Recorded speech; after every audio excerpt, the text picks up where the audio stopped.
تازہ ترین ویڈیوز کے لیے چینل کو سبسکرائب کر کے بیل آئیکن اور آل نوٹیفیکیشن پر کلک کریں تاکہ آپ کو ملے ہر خبر سب سے پہلے۔ اور ناظرین، سمندری طوفان شہین سے متعلق محکمہ موسمیات نے نیا الرٹ جاری کر دیا۔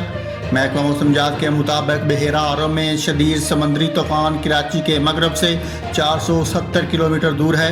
سمندری طوفان اوماڈا سے 250 اور گوادر سے 125 کلومیٹر کے فاصلے پر ہے۔ طوفان شہین کے گرد ہواؤں کی رفتار 110 سے 120 کلومیٹر فی گھنٹہ ہے۔ محکمہ موسمیات کے مطابق طوفان شہین کے اثرات کے باعث کراچی میں آج بھی مطلع جزوی ابر آلود رہنے اور معتدل بارش ہونے کا امکان ہے۔ شہر قائد میں اس وقت درجہ حرارت 27 ڈگری سینٹی گریڈ ریکارڈ کیا گیا، جبکہ زیادہ سے زیادہ درجہ حرارت 31 ڈگری سینٹی گریڈ تک رہنے کا امکان ہے۔ دوسری جانب کمشنر کراچی نے طوفان کے باعث دفعہ 144 کے تحت سمندر میں نہانے پر پابندی عائد کی تھی، لیکن پابندی کے باوجود شہریوں کی کافی تعداد سمندر پر موجود ہے، جبکہ ان کو روکنے کے لیے کوئی اہلکار موجود نہیں۔